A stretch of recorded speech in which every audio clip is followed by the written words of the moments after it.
Então, olá pessoal, vamos dar continuidade a mais um dia sobre o módulo, né, Teoria das Argilas. E aí, só relembrando o que a gente viu na aula passada, né, nós abordamos a importância de estudar as argilas e as definições de argilas e dos argilas minerais e entramos um pouquinho na parte de estruturas cristalinas, certo? Então, hoje a gente vai falar sobre a estrutura e classificação, bem como responder a seguinte pergunta: as argilas, elas são coloides, ok? Então, os próximos conteúdos serão temas das nossas próximas aulas. Então, só para relembrar um pouquinho para vocês, é importante que a gente entenda que todo arranjo cristalino, toda estrutura cristalina, no caso dos materiais cerâmicos, ele vai ser definido pela relação entre os raios do cátio e do ânion e pela necessidade de existir um balanço de cargas do sólido iônico, ok? Então, a razão entre o raio do cátio e o raio do ânion é o que vai gerar a geometria que nós podemos determinar a partir dessa tabela, dessa tabela aqui, realmente, né, em que o número de coordenação ele é tabelado para materiais cerâmicos, certo? E aí, na aula passada, eu dei exemplos do óxido de silício e do óxido de alumínio. Então, não sei se ficou claro para vocês, mas só relembrando. O raio do cátio não é apenas do silício, seria o do silício 4+, tá certo? E o do oxigênio, o raio do O2-, ok? Então, quando a gente divide o valor do raio do Si4+, pelo raio O2-, aí sim a gente vai ter um valor em que está dentro dessa faixa aqui de valores, cujo número de coordenação ele é 4. Ok? Alguma dúvida com relação a isso? Lembrem de anotar, não esqueçam, tá bom?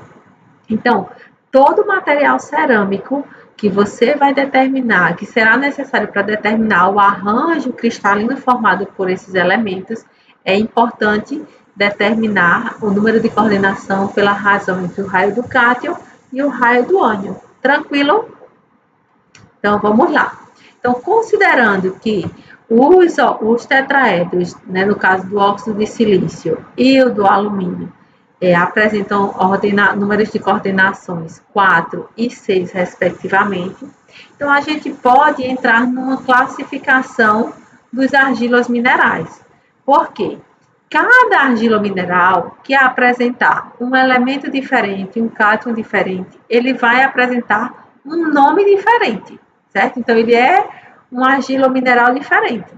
Então, veja só, a classificação, ela pode ser classificada em duas formas. A primeira, na estrutura do tipo 1:1, e a outra na estrutura do tipo 2:1, que é o que nós chamamos de difórmicos, ou seja, é uma estrutura com duas formas, uma folha tetraédrica e uma octaédrica. O argilomineral pertencente a esse grupo, a essa classificação, nós temos como exemplo a caulinita.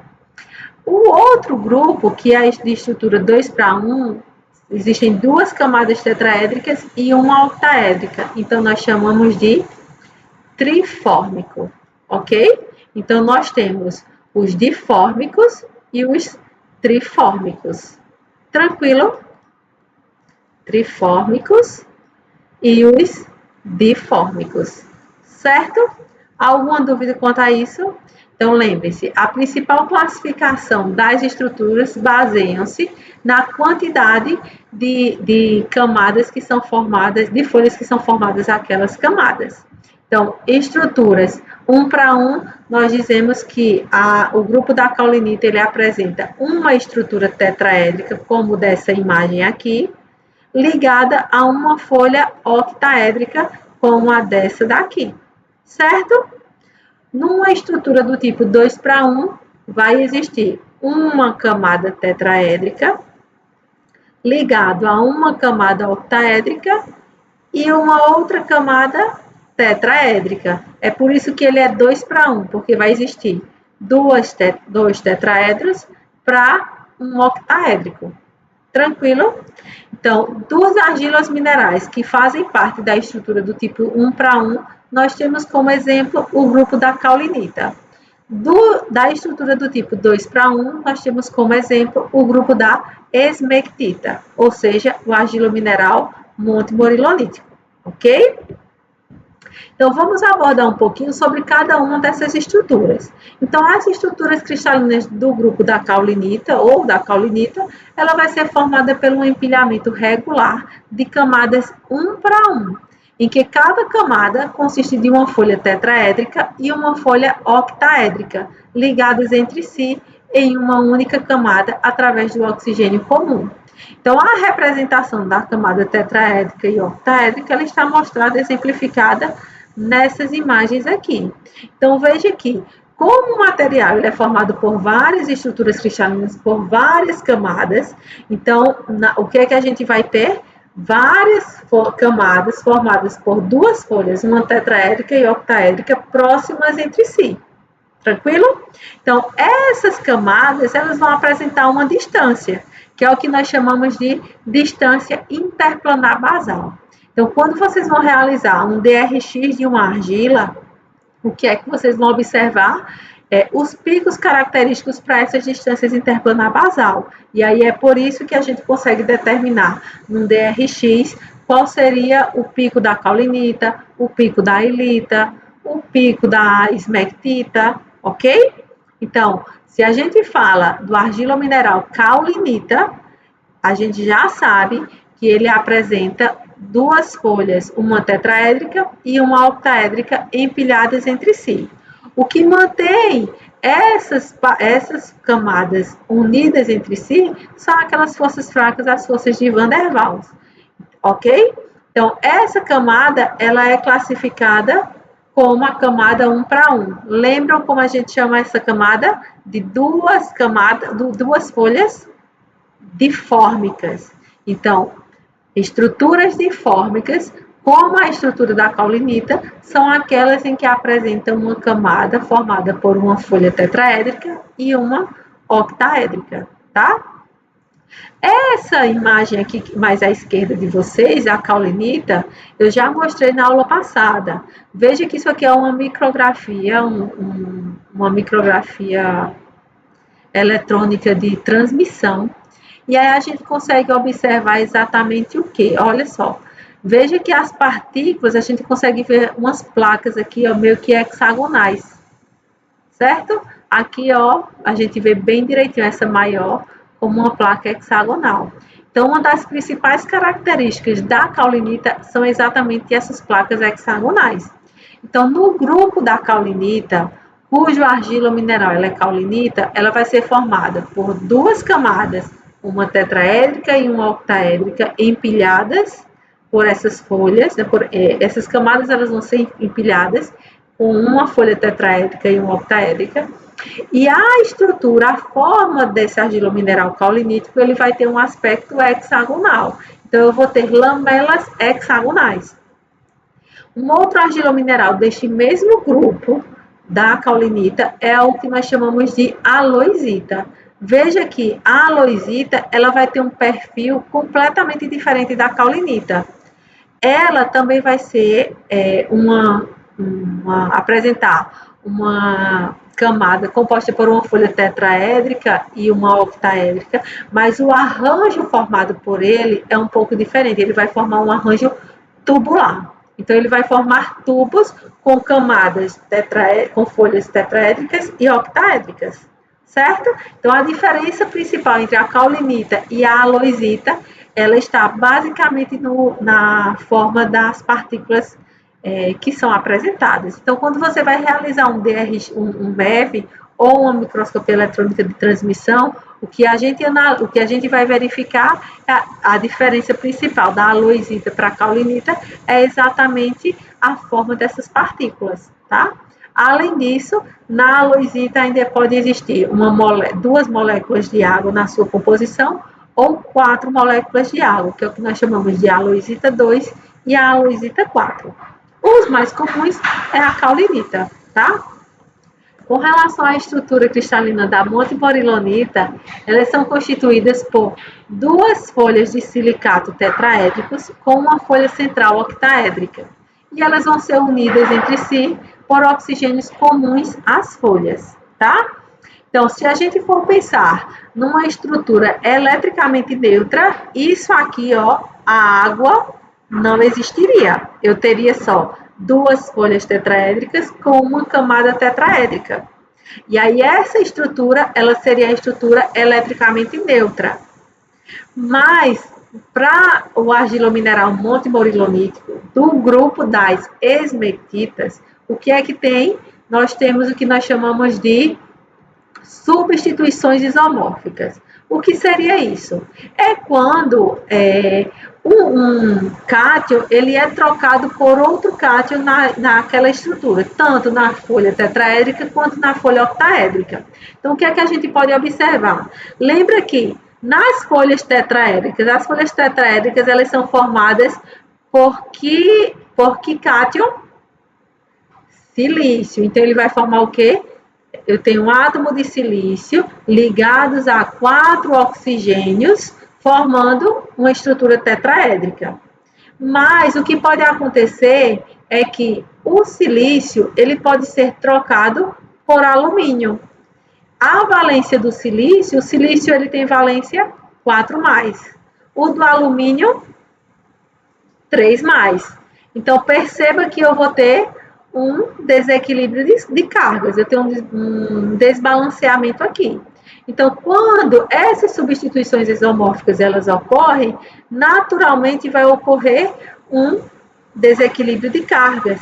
E aí, o que é que vai acontecer com as partículas? Elas tendem a elas já podem apresentar, se tornarem a superfície dessas partículas carregadas negativamente. Então, quando essas partículas elas são carregadas negativamente, ou a água ou outros cátions, eles podem serem absorvidos a essas camadas, a essas estruturas entre uma camada e outra, de modo que eu vou ter ou vou estabelecer uma ligação entre uma camada e outra mais fortemente do que as forças de Van der Waals, como por exemplo da caulinita, tá certo? Embora existe uma diferença que eu vou mostrar um pouquinho mais na frente da caulinita e da montimorilonita em termos dessa força de ligação entre uma camada e outra, tá certo? Existe uma diferençazinha aí. Mas o que é que a gente pode levar em consideração aqui? É que, na verdade, essas partículas, essas cargas negativas, vão favorecer o quê? Favorecem a ligação de outros cátions entre uma camada e outra. Então, se entre uma camada e outra existir a presença de água, de moléculas de água, nós dizemos que essa estrutura cristalina ela é formada pela montimorilonita, ok? Aí vocês poderiam me perguntar o seguinte, mas professora, nesse caso, o alumínio ele está sendo trocado por magnésio. E aí, ao invés de eu ter, por exemplo, a estrutura octaédrica da gipsita, eu vou permanecer, na verdade, agora eu vou substituir pela brucita? Não, certo? Lembrando, qual é a diferença entre gipsita e brucita? A gipsita, na verdade, é uma ordenação octaédrica em que o alumínio ele vai estar em ordenação octaédrica com a hidroxila. Então, ele vai estar ligado a 6 hidroxilas, né? Ele vai formar um arranjo octaédrico. Tranquilo? Então, ele está ligado a 6 hidroxilas. Certo? Formando um arranjo octaédrico. Então, uma vez que ele está formado, essa estrutura ela não vai mudar. Então, ela permanece como sendo a camada octaédrica da gibsita. Se houver uma substituição por magnésio, a troca ela não ocorre em todos os interstícios octaédricos que tem o alumínio. Essa troca vai ocorrer em 1, 2 ou 3, por exemplo, regiões octaédricas, tá certo? Em grupos octaédricos. Pode existir mais? Pode, né? Entendam que a gente está falando de um material. O material ele é formado por várias e várias estruturas cristalinas que se repetem. Ou seja, tem estruturas que se repetem em torno ao longo de grandes distâncias. Tranquilo? Então, pode haver, mesmo que o magnésio ele substitua o alumínio, essa camada para a montimorilonita, ela ainda permanece como sendo a camada da gipsita, que é uma camada dioctaédrica, tá bom?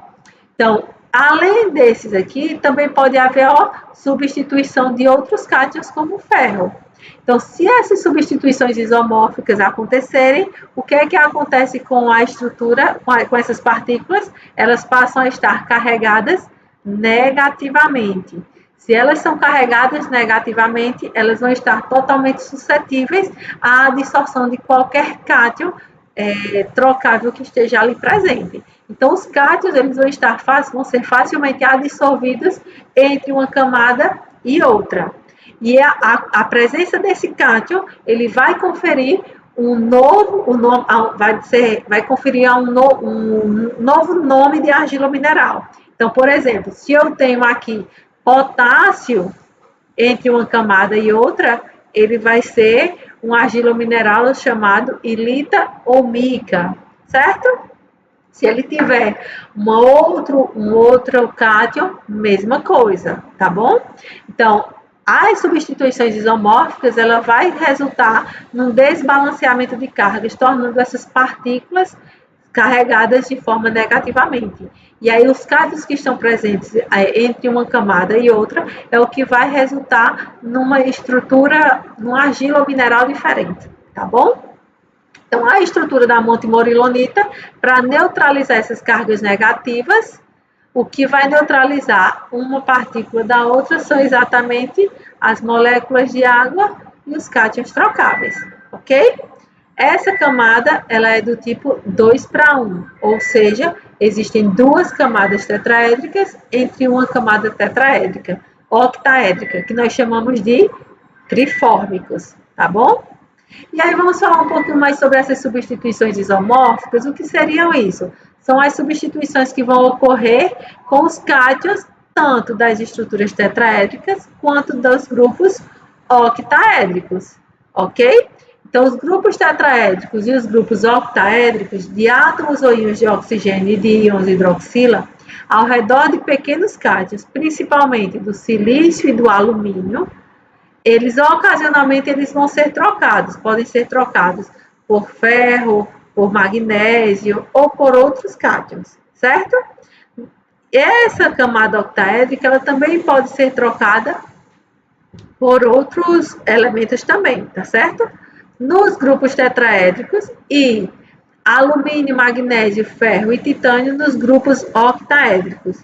Então, geralmente com um certo grau de substituição isomórfica. Então, dependendo do cátion que vai estar presente aqui, pode haver essas substituições isomórficas. E essas substituições isomórficas, elas podem ocorrer, no caso dos grupos tetraédricos, por alumínio, ferro 3+, e ferro 2+, como nos grupos octaédricos, ferro 2+, ferro 3+, titânio, né, TI 4+, magnésio, e o alumínio, que é o Al3+, tá bom? Então, nas posições tetraédricas, essas substituições isomórficas, elas ocorrem de forma moderada. Só ocorrem em cerca de até 15% das posições tetraédricas existentes no argilo mineral. E isso se dá por quê? Por que será que isso acontece? Então, isso se dá porque lembra que na aula passada a gente falou de uma força de ligação que existe entre o silício e o oxigênio, entre o alumínio e o oxigênio, e que a força de ligação do silício para o oxigênio ele corresponde a 1. Então, é uma ligação extremamente forte. Lembrando, a força de ligação, ela corresponde ao quê? A valência do cátion em função do número de coordenação da estrutura. No caso do cátion do silício, a valência é 4+. E o número de coordenação do óxido de silício? Número de coordenação 4, porque ele forma um arranjo tetraédrico. Então, a força de ligação, ó, ela é 1. É uma força extremamente forte. É por esse motivo que as substituições isomórficas elas ocorrem, mas em uma menor quantidade. A maior parte das substituições isomórficas elas tendem a ocorrer nas posições octaédricas, ou seja, tanto nas formas trioctaédricas quanto nas formas dioctaédricas. Lembram do que é, né? Novamente, o que são formas trioctaédricas e dioctaédricas. As formas trioctaédricas é que na camada octaédrica ela vai ser formada. Qual é o cátion que vai estar formado aqui na camada octaédrica? O magnésio, certo? Ou seja, da brucita. Por isso que ele é trioctaédrico. Na aula passada, eu expliquei o porquê que nós chamamos trioctaédricos e dioctaédricos, tá bom? Então, nas posições octaédricas, os argilos minerais que constituem essa configuração aqui são a saponita, a salconita e a hectorita. Veja que eu tenho nomes completamente diferentes, tá bom? E aí aqui todas as posições octaédricas elas vão ser preenchidas pelo magnésio. No caso das formas dioctaédricas, as formas dioctaédricas, a camada octaédrica aqui, ó, a folha octaédrica, ela vai ser composta por alumínio. E aí a explicação, tanto para uma quanto a outra, deve-se à força de ligação. Aqui, quando você divide a valência pelo número de coordenação, a força de ligação ela corresponde a 1/2. E se eles vão estar ligados a 6 hidroxilas, então quer dizer o quê? Que cada hidroxila ela precisa estar ligado a 2 alumínios. Lembram disso? Isso foi da aula passada. Se não lembram, volta um pouquinho para a aula anterior para que vocês possam relembrar isso, tá bom? Então, as formas dioctaédricas, que é cujo o grupo, a folha octaédrica, ela é formada por alumínio, 2/3 das posições octaédricas vão ser preenchidas e 1/3 delas vai ter uma ausência do octaédrico, que eu também mostrei na aula passada. Então, nessas posições octaédricas, nós temos os argilos minerais montimorilonita, beidelita, nontronita e volconcoita. Então, são nomes muito diferentes, certo? Precisam gravar esses nomes? Não, vocês não precisam gravar esses nomes. O que é importante que vocês entendam? O que são as posições tetraédricas, o que são as posições octaédricas. Então, o que é uma estrutura do tipo 1/1 e outra estrutura cristalina do tipo 2/1. Por quê? Porque isso vai resultar em características diferentes para as argilas. Tranquilo? Então, as substituições isomórficas, a consequência dessas substituições isomórficas é exatamente o desequilíbrio de cargas. Então, as partículas das argilas, elas tendem a ficarem carregadas negativamente. E por esse motivo, elas se tornam suscetíveis a serem ligadas por qualquer cátion que esteja ali presente. A deficiência de cargas, ela vai ser equilibrada exatamente por cátions hidratados entre as suas camadas, certo? Esses cátions neutralizantes, eles não estão fixos irreversivelmente. Eles podem ser trocados por outros cátions. Então, dependendo das condições intempéricas, da forma como ocorrem as mudanças nas argilas e nos argilas minerais, esses cátions eles são facilmente trocados dependendo da concentração dos sais que vão estar presentes disponíveis naquela solução ali, tá? Então, as camadas sucessivas estão ligadas frouxamente entre si. E as camadas de água de espessuras variáveis podem entrar entre elas e separá-las totalmente. Então, veja só, o que acontece? Eu vou ter camadas, eu vou ter aqui, ó, vou fazer uma camada só, certo? Entendam que isso aqui é uma camada difórmica ou trifórmica, com uma camada tetraédrica ou octaédrica, ou duas camadas tetraédricas e uma octaédrica. Mas veja que aqui eu tenho uma partícula, outra partícula. Então, entre uma partícula e outra, pode haver cátions trocáveis aqui hidratados com água, certo? Dependendo do número de coordenação desse cátion com a água, essas partículas elas vão estar mais fortemente ligadas ou mais frouxas, certo? É isso que ele está querendo dizer. Então, por exemplo, o que é que vai determinar a quantidade de água que vai estar ligado a um cátion? É o número de coordenação, também é o número de coordenação, certo?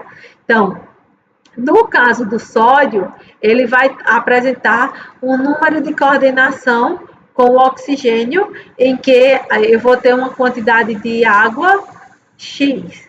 Para o cálcio, as moléculas de água que vão estar ligadas aqui, ela também depende desse número de coordenação. Então, se eu tenho mais moléculas de água em volta do meu cátion, mais distante vai ser essa camada e outra. E quanto mais água for entrando aqui, o que é que vai acontecer? Essas camadas elas vão se tornar mais afastadas, certo? Então é por isso que a caulinita ela não é ideal para ser utilizada em fluidos de perfuração. Por quê? O componente principal é a água. Então, quando eu adiciono a argila na água e ela é eletricamente neutra, a água ela não penetra entre uma camada e outra. Então, isso impede o quê? Que essas partículas elas se dispersem. Então, se elas não se dispersam, acaba que há uma das características que é para viscosificar o fluido de perfuração, ela não vai ser uma argila adequada para viscosificar o fluido. Por quê? Porque por ela ser eletricamente neutra, a água não penetra nas camadas, entre essas camadas, hidratando essas partículas, tá bom? Já para a montimorilonita, o que é que acontece? Por causa da substituição isomórfica, desse desequilíbrio de cargas, os cátions que vão estar ali presentes, eles tendem a estar ligados por moléculas de água. Por isso que nós dizemos que são cátions hidratados. Então, se esses cátions eles são hidratados, e quanto mais água e mais cátion estiver presente entre uma camada e outra, mais elas vão estar ligadas fracamente. Então, isso faz com que essas partículas elas se tornem dispersas e aí se tornem adequadas a serem utilizadas como fluidos de perfuração, tá bom? Em fluidos de perfuração. Então, em resumo, nós temos essa imagem aqui que ilustra exatamente o que eu acabei de falar para vocês. Então, veja só. Os cátions trocáveis hidratados, eles vão penetrar entre as camadas, entre as partículas das argilas, ou seja, entre essas camadas aqui formadas por folhas tetraédricas e octaédricas. Então, quanto mais água estiver aqui presente, entrar aqui, ó, com cátions hidratáveis, maior vai ser o tamanho entre uma partícula e outra, certo? Tranquilo até aí? Então, ó, essa imagem aqui, ela ilustra 3 diferentes tipos de argilas minerais. E por que é que eu trouxe isso para vocês? Para que vocês possam enxergar de forma mais clara as principais diferenças entre os principais grandes grupos de argilas minerais, tá bom? Então, vamos lá para essa primeira imagem. Essa primeira imagem, ela trata do argila mineral caulinita, que a gente já falou aqui. Então, vamos resumir, tá bom? Vamos relembrar. Então, olha só. Esse aqui, ele é formado por silício. Então, eu tenho silício com oxigênio aqui, formando uma estrutura tetraédrica. Então, eu vou ter uma folha tetraédrica. E essa outra aqui, ó, ela é formada por quem? Alumínio, ó. Então, se ele é alumínio, essa camada octaédrica, ela é denominada de dioctaédrica, certo? Da gipsita.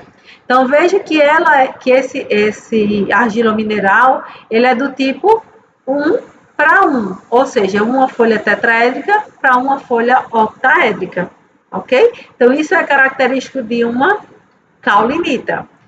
A distância interplanar basal também caracteriza esse tipo de argila mineral. No caso da caulinita, a distância interplanar basal ela é 7,2. E aí veja que as partículas, essas camadas, elas vão estando próximas entre si, tá? Por causa das forças de Van der Waals. E outra coisa que é importante, veja que aqui, ó, eu vou ter oxigênio, aqui, ó, e aqui eu tenho uma camada com hidroxilas decorrentes da camada octaédrica, tá? Então, veja que o que vai estar próximo de uma camada para outra é um lado ele é octaédrico e o outro é de uma folha tetraédrica, tá? Mas na frente eu vou explicar o porquê disso. Então, aqui, ó, o argila mineral caulinítico, ele é caracterizado por ser difórmico, ou seja, apresenta uma folha tetraédrica com uma folha octaédrica. Agora, vamos utilizar como exemplo esse outro argila mineral aqui, que é a mica muscovita. A mica muscovita e a ilita são argilas minerais que fazem parte do mesmo grupo. O que diferencia a mica da ilita é a quantidade de substituições isomórficas que podem existir, ok? No caso desse argila mineral, que nós chamamos de mica muscovita, veja que os cátions que estão aqui, ó, presentes, ele sofreu substituição isomórfica, né? De acordo com a legenda, ele é silício e alumínio. Então, são formados por tetraedros de silício, mas houve substituições isomórficas em que o alumínio em que o silício foi trocado pelo alumínio. E aí o que é que acontece? Um desbalanceamento de cargas. Então eu vou ter cargas negativas aqui, ó. Então o que foi que ocorreu? Substituições isomórficas, cargas negativas. Esse argila mineral, ele é do tipo 2:1. Como é que a gente sabe disso? Veja, aqui eu tenho camadas tetraédricas, aqui eu tenho uma camada octaédrica. Depois aparece uma outra camada do tipo tetraédrico. Então, eu tenho tetraédrico, octaédrico, tetraédrico. Então, isso é do tipo 2:1, ou seja, duas camadas tetraédricas para uma octaédrica, tá certo? E veja que, por ele ter cargas negativas, o que é que vai acontecer por causa dessas substituições isomórficas? Alguns cátions, eles vão estar ligados aí na superfície da partícula. Alguns cátions vai estar ligando uma camada na outra, por causa desse desequilíbrio, certo? Nesse caso aqui, eu tenho potássio. Então, se o potássio, é o cátion que está ligando uma camada na outra, nós dizemos que ele trata do argila mineral do tipo mica ou ilita, tá? No caso da montimorilonita, ela é de que tipo? Difórmico ou trifórmico? Com base nessas explicações aqui, nessas explicações que eu dei para vocês. Então, ela é trifórmica, ou seja, formado por folha tetraédrica, uma folha octaédrica e uma outra folha tetraédrica. Então, a montimorilonita, ela é trifórmica, em que uma folha octaédrica está ligada a duas folhas tetraédricas. E como é que eu sei que ela é uma montimorilonita e não uma mica? Veja que o que está entre uma camada e outra é a água. Então, a montimorilonita tem essa característica, ou seja, as camadas elas são hidratadas. E aí, o que é que acontece com a distância interplanar basal? Ó, ela é em torno de 15. Olha da caulinita, 7,2. Então, é muito mais difícil, por ela ser eletricamente neutra e por ter uma camada muito pequena, o que é que vai acontecer? É muito difícil da água penetrar entre essas camadas e afastar uma camada da outra, certo? Então, é por isso que ela não é utilizada e não é adequada para fluido de perfuração. Então, vamos tratar agora toda partícula, todo tipo de argila mineral como sendo uma partícula. Então, essa partícula, ela é representada por essa imagem aqui. Então, vamos considerar que isso seja uma partícula de uma montimorilonita. Veja que essa partícula, apresenta cargas negativas na superfície e cargas positivas nas faces dessa partícula. Por que é que eu tenho cargas positivas aqui? Porque quando eu vou utilizar, pegar uma partícula, uma fração menor de uma rocha ou de um mineral, eu vou fragmentá-las. Então, essa fragmentação, trazer eles para tamanhos menores, vai gerar quebras aí de cargas. Então, gera também desbalanceamento de cargas. O próprio ato de moer uma argila já vai gerar cargas, tá bom? Então, as cargas positivas que a gente observa nessas faces, elas são decorrentes exatamente desse processo de moagem. As cargas negativas dessas partículas, elas são decorrentes das substituições isomórficas. Então, o que é que acontece é que as substituições isomórficas promovem cargas negativas na face, ou seja, na parte superficial dessas partículas. Então, os cátions que vão estar hidratados podem penetrar entre uma partícula e outra, entre uma camada e outra, são exatamente os cátions que vão estar ligados aqui a essas cargas negativas. Quanto mais cargas negativas existirem, quer dizer o quê? Que essas argilas sofreu uma alta substituição isomórfica. Então, houve uma grande mudança de troca das camadas, dos cátions das camadas tetraédricas e das camadas octaédricas.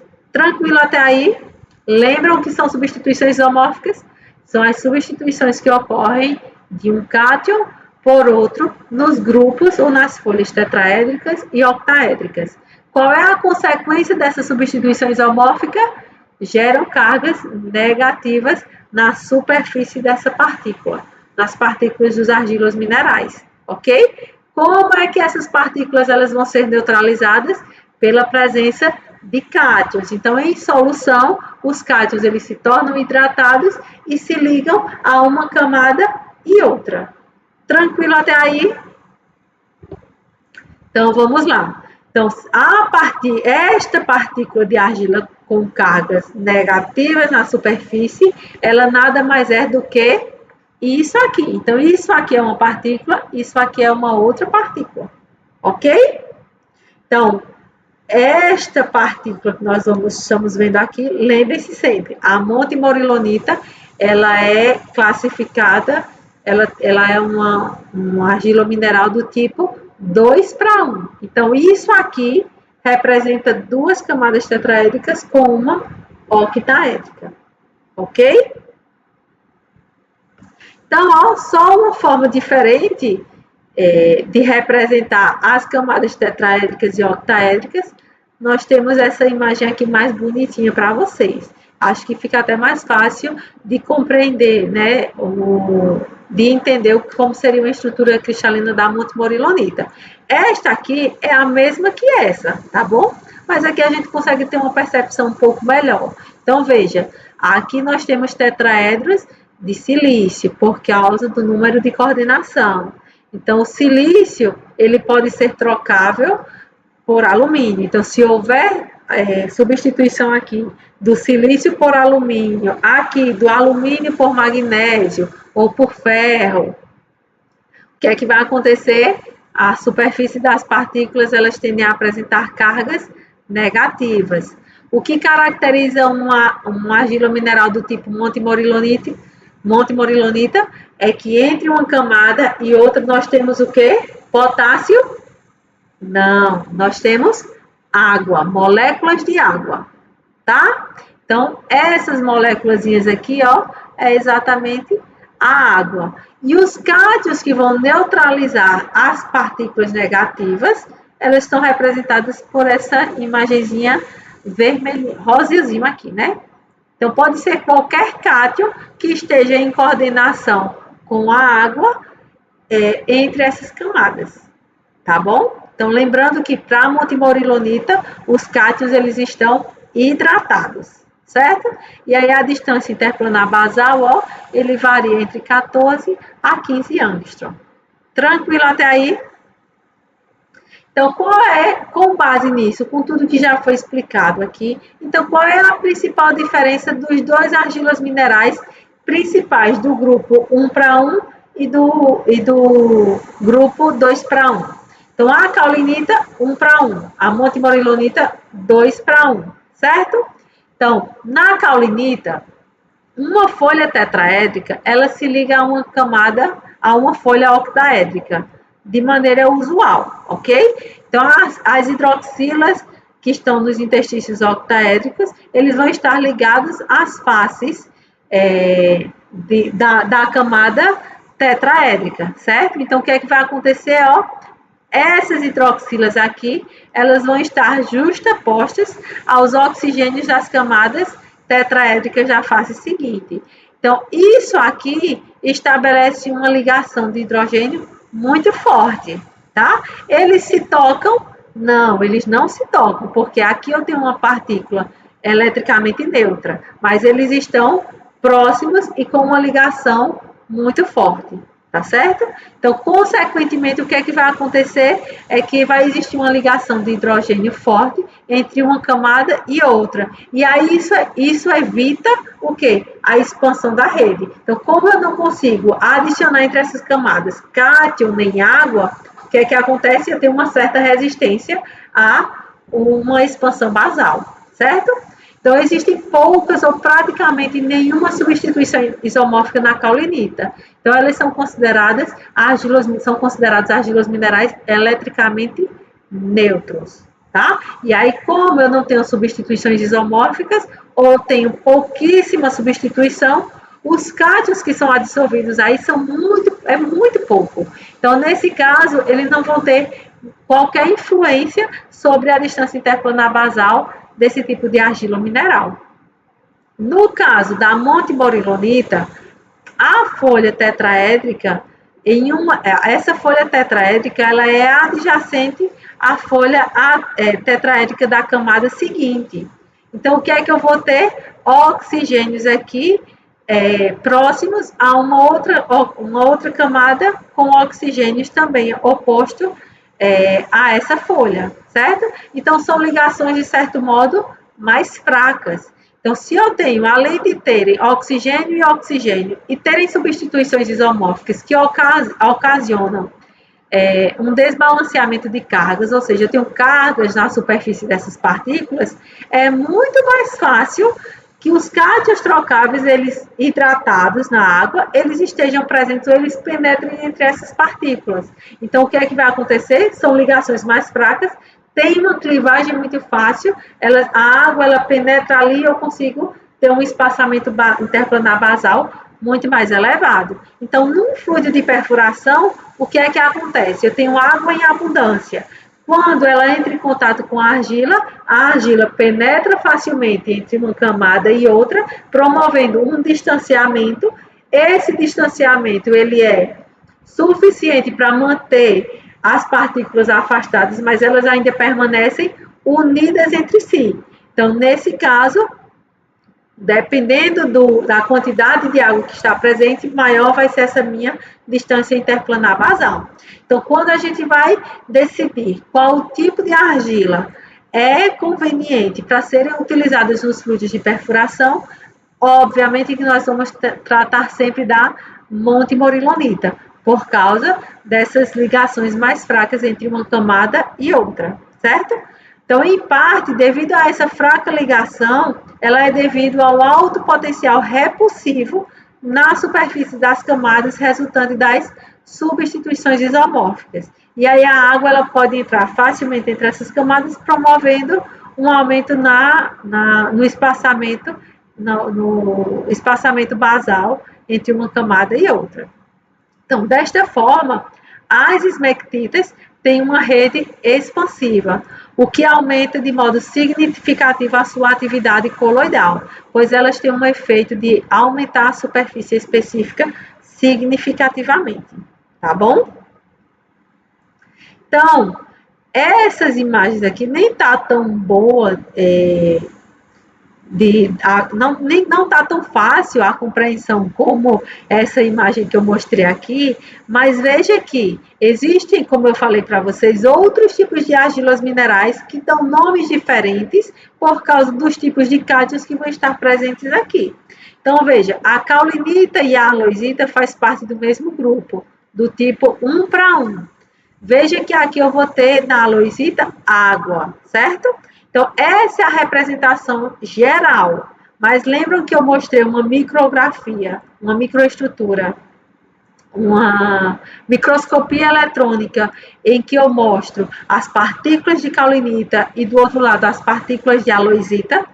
Então, a aloisita, quando esses tetraedros eles vão se ligando, eles tendem a formar um tubo, certo? Então, eu vou ter aqui, ó, tetraedros ligados. Em cima desses tetraedros, eu vou ter uma camada octaédrica, mas eles vão ter um hábito, ó, tubular. Eles tendem a formar tubos. Aqui, eles tendem a formar lamelas, certo? Mas, independente se ele for lamelar ou tubular, as camadas vai ser sempre um tetraedro com um octaedro. Tranquilo? Então, a aloisita e caulinita fazem parte do mesmo grupo. Agora, nós temos esses três aqui, ó. Veja só, eu tenho a esmectita, a ilita e tenho camadas mistas. O que é que a gente tem aqui, ó? Olha só, na esmectita, lembra que a característica da esmectita, do grupo da esmectita, é que o argila mineral do tipo monte morilonite tem entre uma camada e outra água e cátions trocáveis. Esses cátions eles vão estar em coordenação com a água, certo? Então, ó, ele é caracterizado por água e íons ligados à água. É do tipo trifórmico, trioctáedrico não, trifórmico, formado por duas camadas tetraédricas e uma camada octaédrica. A ilita também tem a mesma coisa. Qual é a diferença? É que aqui eu tinha água, agora aqui eu tenho potássio, certo? E pode existir condições em que eu tenho camadas mistas, ó, como por exemplo, de potássio e água com íons aqui dentro. Pode, depende muito de qual o ambiente que está presente e do tipo de argila mineral presente. Eu posso ter numa argila ou numa rocha minerais que apresentam vários tipos de argilas minerais. Então, eu posso ter mais de um tipo de argila presente numa rocha, certo? É esse caso que eu mostro para vocês nessa imagem aqui. Então, caulinita e esmectita foram as chaves do que nós mostramos anteriormente, por isso que eles vão estar aí em destaque, tá bom? Então, a ilita ou a mica, como eu mostrei para vocês anteriormente, ó, qual é a principal diferença da montemorilonita? É que apresenta íons de potássio entre uma camada e outra para neutralizar as cargas negativas decorrentes da substituição isomórfica. Não esqueçam disso, tá bom? Então, os cátions, eles só estão presentes aqui por causa das substituições isomórficas que existem entre as folhas, os grupos, né, tetraédricos e os grupos octaédricos. Alguma dúvida, pessoal?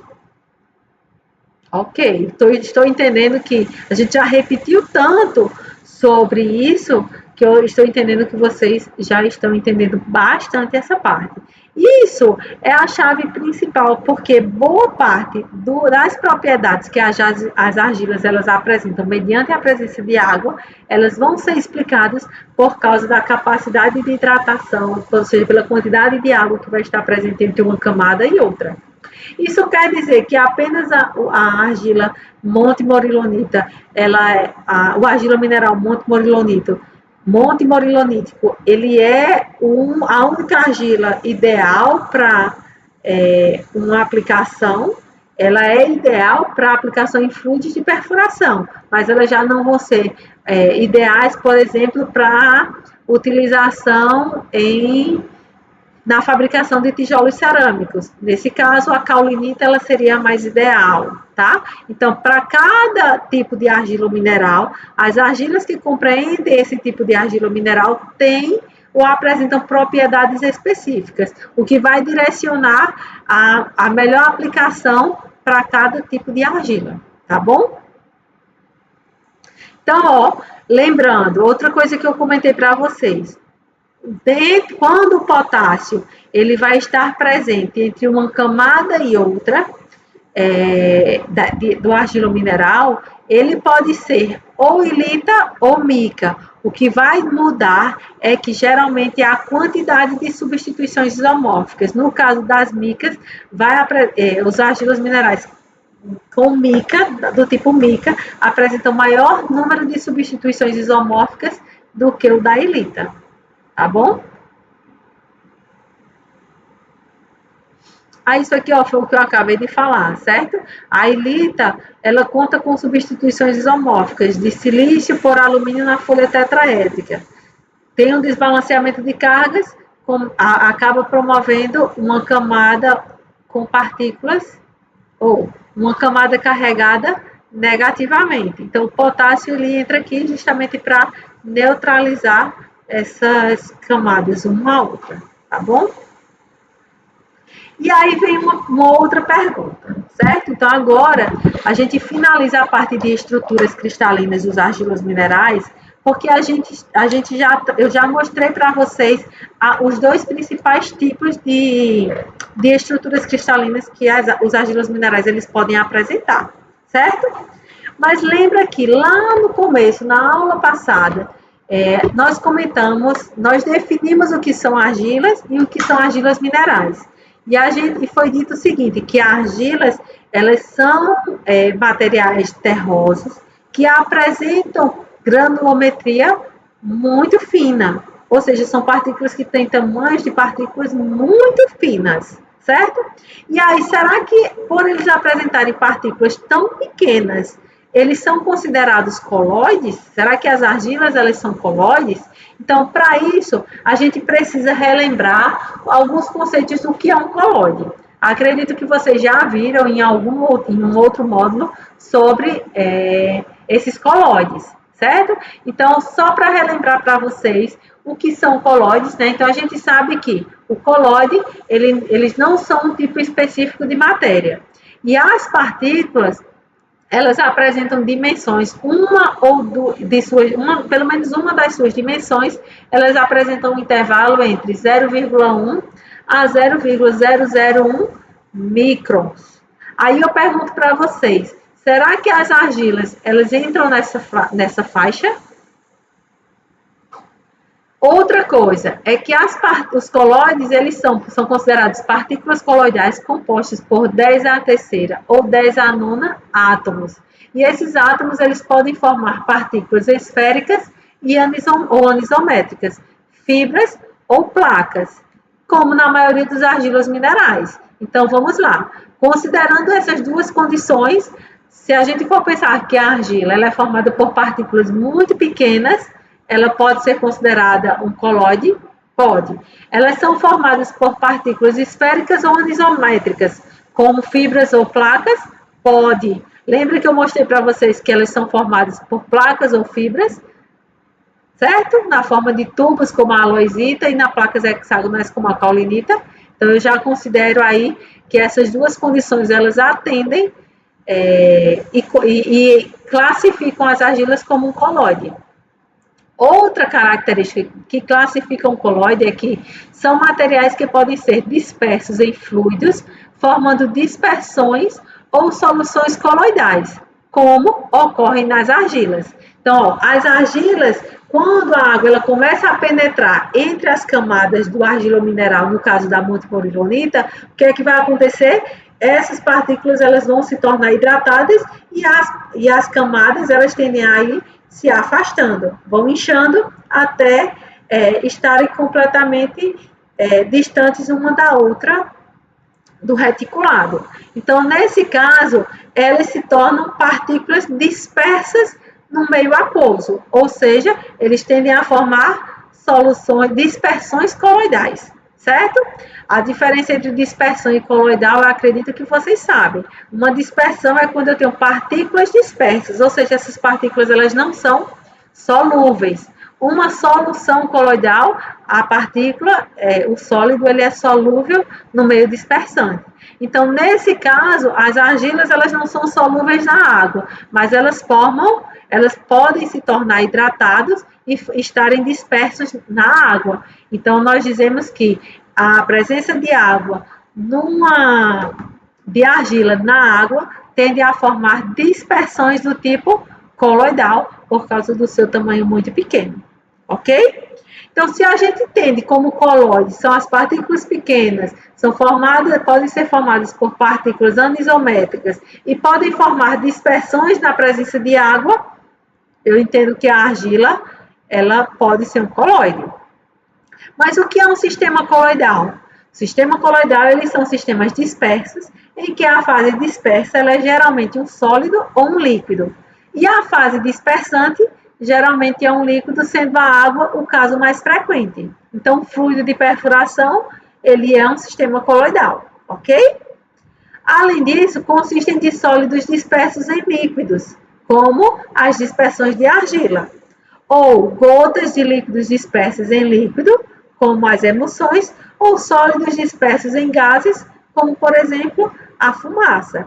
Então, a argila no meio aquoso, ele tende a formar um sistema coloidal, sim. Tranquilo? Então, com base nisso, de acordo com os geólogos, aí eu volto um pouquinho para o conceito do que é uma argila, tá? Então, de acordo com os geólogos, as argilas possuem partículas com tamanhos de até 2 microns.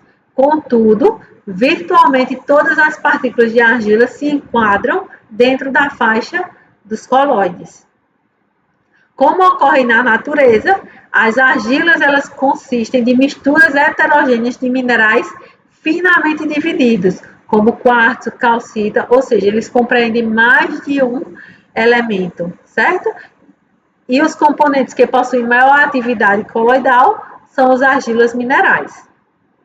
Uma outra característica dos sistemas coloidais aquosos é que as partículas elas são tão pequenas que são mantidas em suspensão indefinidamente pelo bombardeamento de moléculas de água, a um fenômeno conhecido como movimento browniano. Então, veja, as partículas elas vão estar em constante movimento, elas só não vão estar em movimento no zero absoluto. Então, na presença de água, as partículas elas continuam vibrando por causa desse fenômeno conhecido como movimento browniano. Esse movimento browniano ele impede, inclusive, que as partículas elas se unam novamente, tá bom? Então, nos fluidos de perfuração, os colóides usualmente constituem uma proporção pequena do total de sólidos, mas vão exercer uma influência relativamente alta em virtude do seu elevado grau de atividade. As argilas montemorilonitas, no caso, as argilas do grupo cuja argila mineral é a montemorilonita, ela tem uma alta atividade, tem um elevado grau de atividade na presença de água. Então, isso faz com que, quando uma pequena quantidade de argila, ela confere, por exemplo, ela viscosifica o fluido de forma adequada apenas com uma concentração muito pequena da argila. Então, se a argila ela for adequada e utilizada na concentração adequada, você vai conseguir viscosificar de forma bastante eficiente com uma concentração muito baixa de argila, tá?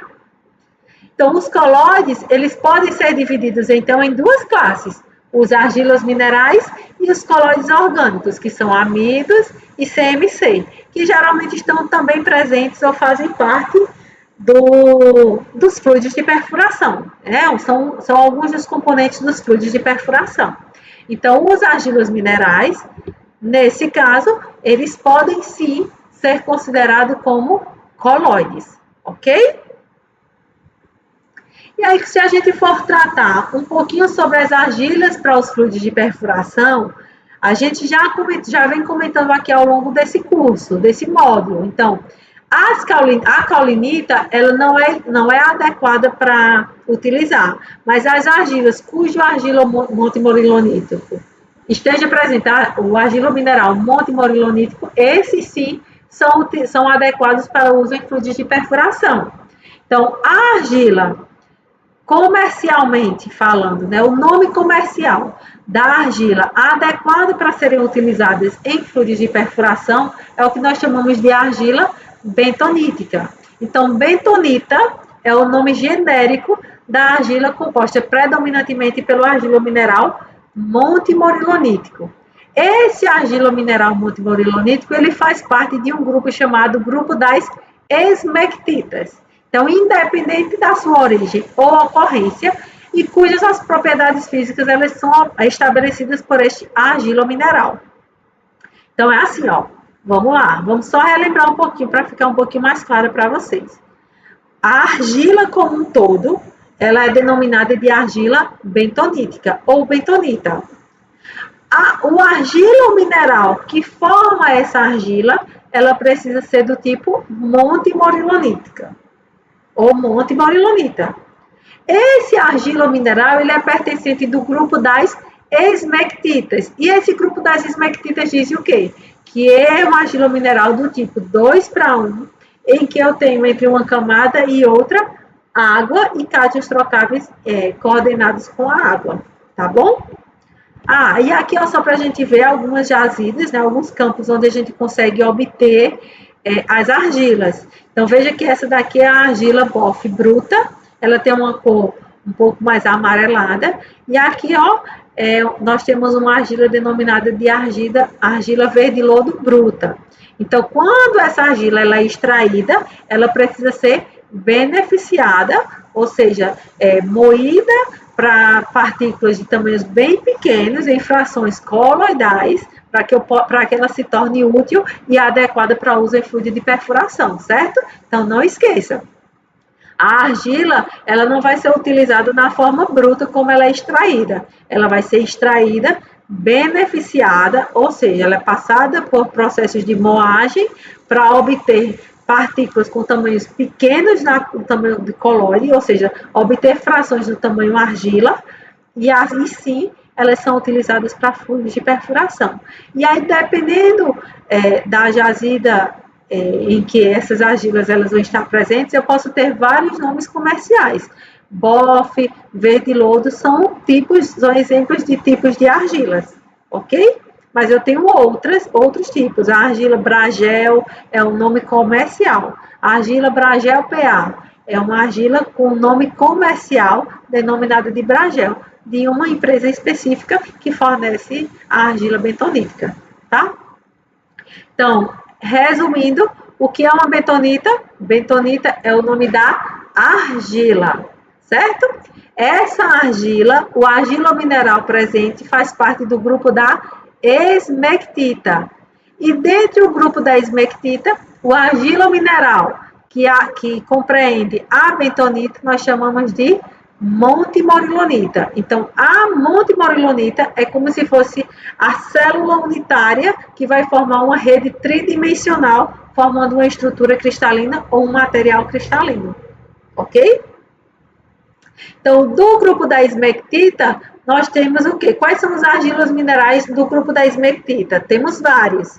Não precisam gravar esses nomes, tá? Mas nós temos a beidelita, nontronita, volconscoita, montemorilonita, saponita, salconita e hectorita. Então, dentre todos esses argilas minerais, o argila mineral ideal para ser utilizado, a argila cujo argila mineral ele é ideal para ser utilizado em fluidos de perfuração é a montemorilonita. Ok? Alguma dúvida? Tranquilo até aí? Então, lembrando, só para relembrar para vocês, né? Então, o que vai determinar o tipo de argila mineral será a quantidade de camadas, de folhas entre cada uma dessas camadas, se é uma folha difórmica ou trifórmica, ou seja, do tipo 1:1 ou 2:1, e a presença de substituições isomórficas. Então, a substituição isomórfica ocorre quando um cátion ele é trocado por outro cátion ou na posição tetraédrica ou na posição octaédrica, certo? Nas posições tetraédricas, a substituição ela ocorre de forma moderada, por causa daquilo que eu falei para vocês, da força de ligação que o silício faz com o oxigênio. Nas posições octaédricas, eu posso ter dois grupos octaédricos. O grupo grupo que nós chamamos de grupo trioctaédrico, que tem como cátion em coordenação octaédrica com as hidroxilas o magnésio, ou a camada dioctaédrica, octaédrica formada por alumínio, em que o alumínio vai estar em coordenação octaédrica com as hidroxilas, certo? A montimorilonita, ela vai ser formada por duas folhas tetraédricas com uma folha octaédrica. Essa folha octaédrica, ela é denominada de quê? Dioctaédrica, certo? Então, nós podemos dizer que ela é trifórmica, porque tem 3 folhas, e dioctaédrica, porque a camada octaédrica, a folha octaédrica, ela é formada por alumínio, tá bom? As substituições isomórficas, elas causam o quê? O desequilíbrio de cargas, e a deficiência de cargas pode fazer com que os cátions hidratáveis, os cátions hidratados, eles sejam aderidos às superfícies dessas partículas, de uma camada ou outra do argilomineral. E esses cátions, eles vão neutralizar a estrutura do argilomineral. Só que esses cátions, eles podem ser facilmente substituídos de acordo com o meio que esteja presente. Então, eles não estão fixos de forma irreversível. Eles podem ser facilmente trocados por outros cátions, ok? E as camadas, quanto mais camadas de água estiverem presentes entre um argilomineral e outro, quanto mais moléculas de água ou camadas de água estiverem presentes, maior vai ser a espessura entre uma camada e outra, e aí mais facilmente vai ser de separá-las e mantê-las dispersas no meio aquoso, ok?